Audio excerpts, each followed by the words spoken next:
Halo, selamat pagi Sobat Mas Kenji. Pernah dengar isi piringku? Oke, setelah ini kita bahas. Tapi sebelum masuk videonya, hai, nama aku Davis. Kembali lagi di podcast Solusi Sehat Mas Kenji.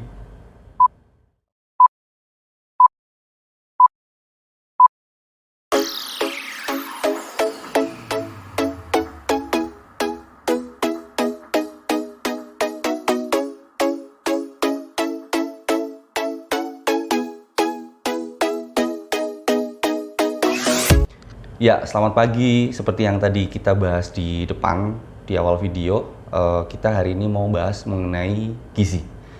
Apa itu isi piringku? Bukan artinya isi piringku ya. Jadi pemerintah menyarankan satu piring yang kita konsumsi setiap kali kita makan itu ada porsinya. Nah, namanya isi piringku. Ini kaitannya dengan 4 sehat 5 sempurna yang dulu pernah kita gaung-gaungkan.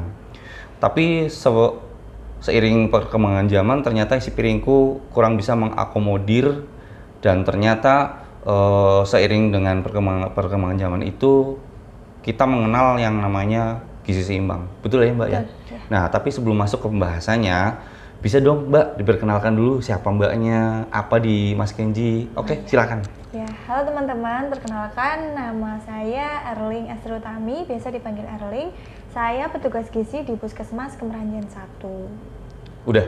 Oh iya. Aja. Ya, kita kedatangan tamu dari petugas gizi ternyata hari ini ya, Mbak Erling ya? Iya. Oke. Mbak Erling ini bisa dibilang nutrisionis di Puskesmas Kemeranjen 1 ya. Dia mungkin lebih bisa menjelaskan apa itu isi piringku, apa itu gizi seimbang. Boleh ya Mbak dijelasin ya dikit ya? Boleh. Dikit aja. Ya. Apa mau banyak? Dikit aja. Dikit aja katanya. Oke. Biar nggak bosenin katanya. Oke, kita sedikit nanti dapat informasi dari Mbak Erling mengenai apa itu isi piringku.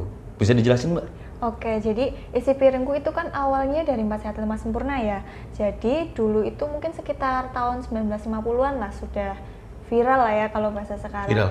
Kebanyakan itu orang tahu tuh ya makanan sehat ya 4 sehat 5 sempurna. Padahal setiap orang kan kebutuhannya berbeda. Beda-beda. Seperti saya perempuan, Mas Davis laki-laki, otomatis berbeda. Saat saya hamil dan Mas Davis kan nggak mungkin hamil ya, oh, iya itu juga beda. Jadi antara laki-laki perempuan beda, antara anak-anak beda, dewasa, lansia, kemudian saat hamil juga beda. Kebutuhannya ya beda ya? Iya, beda kebutuhannya, beda porsinya. Maka dari itu, dari kementerian itu merubah dari yang 4 sehat 5 sempurna itu menjadi gizi seimbang. Pedoman umum gizi seimbang. 10 pedoman umum gizi seimbang yang mana gambarannya itu ada di isi piringku. Isi piringku pun itu ada beberapa macam. Isi piringku untuk PMBA, yaitu untuk yang 2 tahun ke bawah. Kemudian ada yang untuk balita. Kemudian ada juga untuk ibu hamil dan yang dewasa. Yang dewasa. Mungkin yang sekarang kita bahas yang dewasa dulu ya. Dewasa dulu ya, oke. Jadi sebenarnya porsinya itu seberapa sih kalau kita makan dalam 1 hari? Kita bahas tentang porsinya ya, bukan tentang sehari makan berapa kali. Kalau sehari makan berapa kali sama 3 kali makan utama, ada 2 kali snack. Kalau untuk porsinya, berarti ini kalau ngomongin soal ini kalau misalnya ngomongin soal porsi berarti itu idealnya.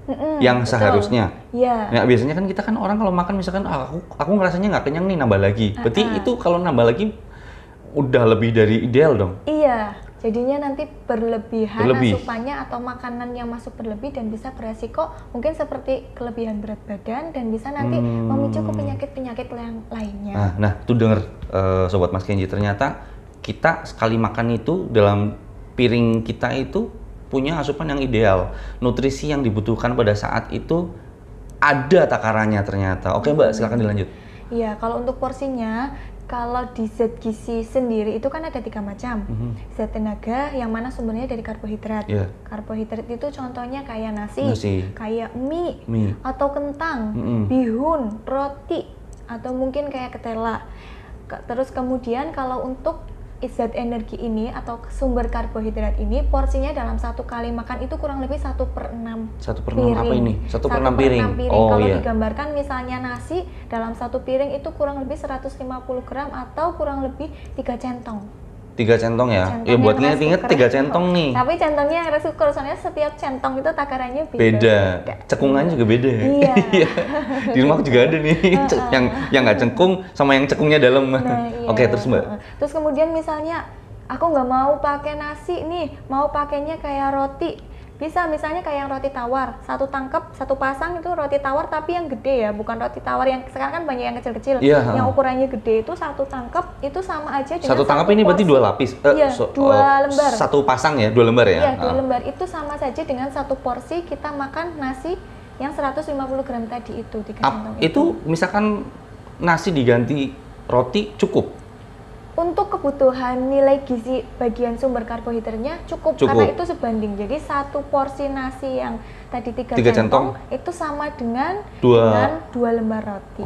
Sama dengan juga dengan misalnya kentang itu kurang lebih 2 biji yang rada besar. Ya kurang lebih kesannya segini gitu. Oke.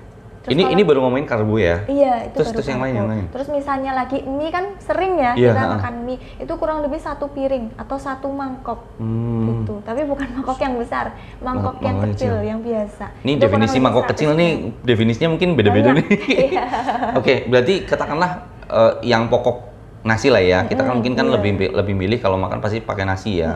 Kecuali yang mungkin yang remaja-remaja nih yang mungkin nasinya agak disingkirin diganti mie. Tapi kalau mie aja nih nggak cukup ya ternyata ya? Kalau cuma mie tok untuk karbohidratnya cukup. Cukup karbohidratnya aja.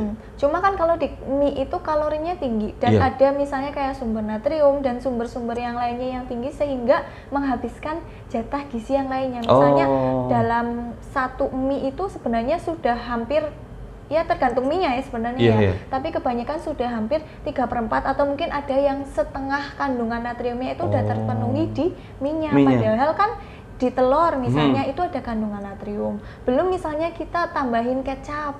Tambah lagi natriumnya. Makanya kalau mie itu sebenarnya ya jangan dicampur sama nasi. Soalnya bikin tambah gede lagi natriumnya. Ini yang sering salah nih di masyarakat nih. Mohon maaf, bukan tinggi natriumnya nih, kalorinya jadi lebih tinggi. Kalorinya tinggi. Iya nih banyak nih kalau saya sering dengar makan nasi tapi pakai mie. Berarti ini salah ya? Itu udah karbo 2-nya ya? Iya. Sementara kecukupan gizi yang lain nggak ada berarti ya? Nah iya itu yang saya maksud. Maksudnya gede itu dalam artian sudah kenyang duluan di nasi, tapi kan belum dapat dari lauk pauknya. Iya benar, sayurnya. Gitu. Oke, itu tadi soal karbo ya. Terus yang lain Mbak? Yang lainnya kita lanjut ke sayuran. Sayuran itu porsinya sama kayak karbo. Sama-sama 1/6. Ya. Kalau sayuran itu kan zat gizi untuk mengatur itu sumbernya vitamin dan mineral. Tapi kalau untuk sayuran sendiri itu 1/6. Kenapa kok gede gitu ya dan sebanding dengan kayak nasi? Karena badan kita kan udah nggak mungkin tinggi ke atas ya. Iya sih benar. Yang ada mungkin nambah berat badan. Makanya dari itu kita lebih ke mengatur biar badan kita itu lebih sehat lagi. Jadi porsinya itu 1/6. Kalau bisa dibesarkan porsinya seberapa, kurang lebih 1 mangkok yang kayak mangkok jago itu untuk sekali makan. Sayurnya bebas monggo. Cuma mungkin bisa dipilih lagi, dicari sayuran yang enggak kandungan lemaknya tuh tinggi, mungkin yang santenan rada dikurangi. Gitu. Terus misalnya kayak mau pakai yang oseng-osengan, minyaknya juga jangan kebanyakan. Jangan kebanyakan. Terutama minyaknya jangan dipakai berulang-ulang ya. Iya, betul sekali. Ya ini nggak tahu nih konsep ekonominya dipakai tapi ternyata merugikan kesehatan juga ya. Iya. Oke, itu tadi karbo ya, nasi dan kawan-kawannya, terus sayuran, terus sekarang berarti coba lauk. Kalau untuk lauk itu 1/3. 1/3. Berarti lebih sedikit daripada protein hewani maupun nabati. Kalau lauk kan protein ya berarti ya, protein hewani nabati itu lebih sedikit dari nasi dan sayurnya. Itu kurang lebih kalau misalnya makan ya telur ya 1 buah. Kalau telur 1 buah. Kalau tempe misalkan? Kalau untuk tempe itu kurang lebih 3 ini. Besarnya 3 jari, 3 garis jari. Oh, 3 jari. Iya. Ini 1 tempe nih. Iya, berarti tempe. 3 ini. Maksudnya lebarnya. Oh, lebarnya. 1 tempe, lebarnya segini ya. Oke. Itu tempe. Kalau misalnya mau tahu, 1 biji besar untuk 1 kali makan. 1 biji besar. Berarti bisa dikira-kira ya. Iya. Itu kalau ikan. Kalau misalnya ikan yang di Bandeng Presto ya, itu setengahnya. Oke. Kalau misalkan kan kita masyarakat kan dinamikanya banyak nih. Ada yang mungkin, mohon maaf nih, ada yang mungkin nggak bisa sampai beli ke bandeng ataupun yang ikan-ikan yang seperti itu ya. Mungkin kalau di warung-warung kan saya pernah lihat kayak ada yang ikan yang kecil-kecil dikeranjangin itu. Itu kalau lauknya diganti itu bisa? Ikan keranjang yang kecil itu bisa. Atau model-model ikan yang di warung-warung itu lah pokoknya. Nggak apa-apa, yang penting itu sama-sama sumber protein hewani. Kita kan hanya sebagai contoh. Jadi sama kayak karbohidrat macamnya banyak. Protein hewani juga macamnya banyak, dan nggak harus monoton ikan laut atau mungkin harus pakai ayam, kan bisa pakai ikan yang apa namanya kayak lele atau mungkin ya yang harganya lebih terjangkau dan mudah dicari. 1/3. 1/3. Iya kan? Berarti kalau misalkan ikan keranjangan itu kan isinya mungkin ada 4, 5 atau berapa lah ya? Berapa? Itu kira-kira berapa? Kalau misalnya ukurannya yang rada gede. Kalau misalnya yang isinya 2, itu bisa 1 untuk 1 kali makan. Satu untuk seporsi makan ya? Iya. Oke. Berarti bisa dikira-kira aja ya? Kalau misalkan ternyata ikan lele kan, berarti nyari ikan lele yang agak kecilan dikit lah ya? Iya. Kalau misalkan ternyata ikan lelenya gede, berarti bisa buat 2 kali makan ya? Iya. Tapi ditekankan, kepalanya nggak dihitung. Iya, kepalanya nggak dihitung. Ternyata kepalanya nggak dihitung. Berarti kepalanya bisa buat yang lain. Yang doyan maksudnya. Iya. Oke, itu tadi karbo, sayur. Karbo sayur. Iya, karbo, sayuran, terus lauk pauk, terus buah. Buah ya? Iya. Buah ya. Buah itu sama kayak lauk pauk. Mohon maaf. Iya, lauk pauk ya. 1/3 tadi. 1/3 lagi. Gitu. Oke. Buahnya apa aja? Buahnya bebas. Ini kan ada nih di masyarakat yang berteori kalau buah itu dimakan bagusnya sebelum makan. Ini berarti setelah makan juga? Iya, bagusnya setelah makan. Bagusnya setelah makan. Setelah selesai makan terus kita makan buah nggak masalah ya? Kecuali kalau emang lagi kepengen diet banget. Oh, ada khususnya ya. Iya. Misalkan dia program diet, seseorang program diet, makanya buahnya dulu. Boleh. Bukan dikurangi. Buahnya dulu baru isi piringku yang tadi. Itu ada jaraknya? Nggak ada sih. Nggak ada. Cuma kalau memang bagusnya sih sebenarnya setelah makan. Oke. Oke, itu berarti tadi. Nah, kan kalau dulu kan 4 sehat 5 sempurna tuh ada susu. Ini minumnya apa nih kalau isi piringku gizi seimbang ini? Kalau di gizi seimbang zaman dulu 5 sempurna susu. Yeah. Kalau sekarang susu itu sebenarnya sama kayak protein hewani. Jadi kalau minum susu ya sama aja kayak makan 1 kali protein hewani dalam 1 hari. Oh gitu. Kalau untuk minumannya sekarang bebas. Lebih bagusnya lagi sih air putih. Kalau mau lebih bagus dari air putih itu minuman yang kayak vitamin C. Air jeruk bisa, air jeruk berarti. Soalnya vitamin C itu kerjanya menyerap zat gizi biar lebih optimal. Tapi kalau misalnya susah nyarinya, air putih juga nggak masalah. Air putih, oke. Yang penting berarti jangan kopi atau teh. Itu. Kok nggak kopi nggak teh? Setelah makan. Berarti nih 1 piring itu isinya 1/6 karbohidrat, 1/6-nya lagi sayuran, 1/3-nya lauk pauk, 1/3-nya tadi buah. Itu yang terakhir buah ya berarti ya. Terus minumnya paling bagus apa tadi? Air putih. Paling bagus. Kalau nggak pakai air jeruk. Mohon maaf, air yang kayak mengandung kayak vitamin C. Oh iya. Oke, bisa dipahami ya, Sobat Mas Kenji. Ternyata isi piringku ini mungkin lebih melengkapi, menyeimbangkan yang dulu konsepnya 4 sehat 5 sempurna, sekarang diseimbangkan menjadi gizi seimbang dengan konsep isi piringku. Ternyata 1 kali waktu kita makan, ada ideal asupan nutrisi yang perlu kita jaga, yang perlu kita, yang dibutuhkan oleh tubuh kita. Nah, sudah paham ya? Nanti kalau misalkan ada pertanyaan-pertanyaan, bisalah diisi di kolom komentar mengenai isi piringku itu apa, gizi itu apa, karbohidratnya seberapa tadi, porsinya, dan lain-lainnya. Ya, pertanyaan-pertanyaan yang lain terbuka, silakan baik tentang gizi ataupun tentang yang lain. Ada pesan untuk Sobat Mas Kenji di luar sana mengenai gizi, Mbak? Mungkin menambahkan sedikit ya boleh, tadi boleh. ya.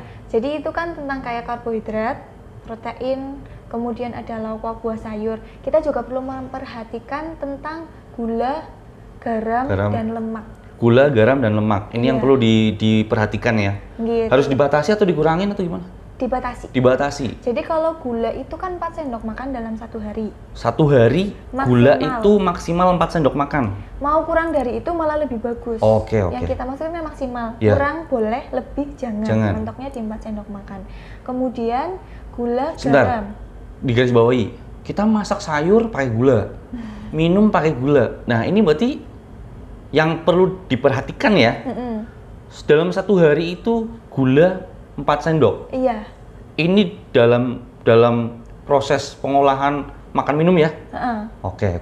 Ya, terus lanjut Mbak. Terus gula itu bukan berarti nasi ya. Kalau gula itu beda. Misalnya kita makan gula, walaupun sama-sama untuk zat tenaga, tapi fungsinya beda. Fungsinya beda. Untuk gula sendiri itu 4 sendok makan. 4 sendok makan. Kemudian untuk garam itu 1 sendok teh. 1 sendok teh. Sendok teh beda ya. Garam 1 sendok teh. 1 sendok teh. Satu hari ya? Iya. Apalagi di sayur nih, ibu-ibu nih biasanya nih masak kurang manis, kurang asin nih, tambah lagi, kurang asin tambah lagi nih, gitu ya. Satu hari per orang dibutuhkannya 1 sendok teh. 1 sendok teh untuk garam. Iya. Oke, lanjut Mbak. Tuh, kemudian untuk lemak. Lemak ini 5 apa nih? 5 sendok makan, atau mungkin gampangnya dalam satu hari itu sebenarnya makan gorengan itu cukup 5 gorengan. Contohnya misalnya makan nasi, lauknya ikan goreng, pakai tahu goreng. Ikan kan digoreng pakai minyak. Ini goreng-gorengan ya? Goreng-gorengan. Bukan yang gorengan yang kayak mendoan itu kan? Bukan. Semuanya digoreng?